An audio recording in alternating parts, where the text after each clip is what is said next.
গ্রহণকারী ওয়াবাশশিরিল মুমিনিন, এই গুণসম্পন্ন লোকদেরকে আল্লাহর পক্ষ থেকে সুসংবাদ দাও। সুবহানাল্লাহ। মুমিনদের জন্য আল্লাহর সুসংবাদ দাও। কিসের সুসংবাদ? জান্নাতের সুসংবাদ। এখানে এই 8টি কোয়ালিটির ব্যাখ্যা আমি আপনাদের সামনে পেশ করতে চাই। প্রথমে হচ্ছে আত-তাইবুন। তওবা শব্দের অর্থ হচ্ছে ফিরে আসা। আত-তাইবুন বারবার প্রত্যাবর্তনকারী। তওবাকারী মানে একবার তওবাকারী না, বারবার তওবাকারী। কেন? মানুষ বারবার গুনাহ করে, গুনাহ করাটাই মানুষের স্বভাব। গুনাহ করা অস্বাভাবিক না স্বাভাবিক? বলেন স্বাভাবিক কিনা? মানুষ গুনাহ করবে, গুনাহ করা মানুষের জন্য স্বাভাবিক। এই জন্য আল্লাহ রাব্বুল আলামিন কোরআনে কারীমের মধ্যে বলেছেন, লা তাকনাতু মির রাহমাতিল্লাহ, বান্দারে আমার রহমত থেকে নিরাশ হয়ে যেও না, আমার রহমত থেকে মায়ুস হয়ে যেও না। মায়ুসি, হতাশা, এক প্রকারের কুফরি। হতাশাগ্রস্ত হওয়া যাবে না। গুনাহ করেছো, তওবা করো, আল্লাহ তাআলা মাফ করে দিবেন। সুবহানাল্লাহ বলেন। হাদিস শরীফে এসেছে, আল্লাহ তাআলা বলেছেন, হাদিসে কুদসি, আল্লাহ তাআলা বলেছেন, আমার রহমত আর আমার গজব এই দুটিতেই কম্পিটিশন করতেছিল। এই কম্পিটিশনে, এই প্রতিযোগিতায় আমার গজব হেরে গেছে, আমার রহমত জিতে গেছে। সুবহানাল্লাহ, সুবহানাল্লাহ। তার মানে হলো, বান্দারে তোমার গুনাহ যদি পাহাড় সমান হয়, আমার রহমত আকাশ সমান। আর তোমার গুনাহ যদি আকাশ সমান হয়ে যায়, তাহলে আমার রহমত আমার আরশ উপচে পড়েছে। গুনাহ মাপ চাও, মাফ করে দেওয়া হবে। যারা মক্কা শরীফে গেছেন তারা দেখেছেন রুকনি ইয়ামিনী আর হাজারে আসওয়াদ। রুকনি ইয়ামিনী, হাজারে আসওয়াদ, এই জায়গাটায় কাবা শরীফের গিলাফের উপরে অনেকগুলি আয়াত আছে। তার মধ্যে একটি আয়াত এরকম আছে, ওয়া ইন্নী লাগাফফারুন লিমান তাবা ওয়া আমিলা সালিহান সুম্মা ইহতাদা।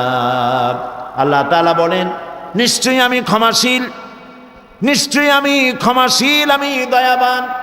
যে ব্যক্তি তওবা করে আর তওবার উপরে প্রতিষ্ঠিত থাকে, গুনাহ করে না, আমি তার জন্য ক্ষমাশীল, আমি তার গুনাহকে মাফ করে দেব।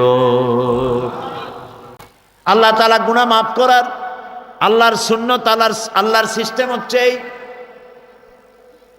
মানুষ যদি অপরাধ করে, কোনো মানুষ যদি গুনাহ অপরাধ করে, চুরি করে, ডাকাতি করে, জেনা ব্যভিচার করে, পুলিশ তারে ধরলো, মামলা হলো, পুলিশ তারে ধরলো, জেল হয়ে গেল 6 মাসের অথবা 1 বছরের, জেলের থেকে বেরিয়ে গেল, কিন্তু থানা থেকে তার যে নামটা অপরাধীর খাতায় উঠছিল, নামটা সেখানে থেকে গেল, নাম মুছল না।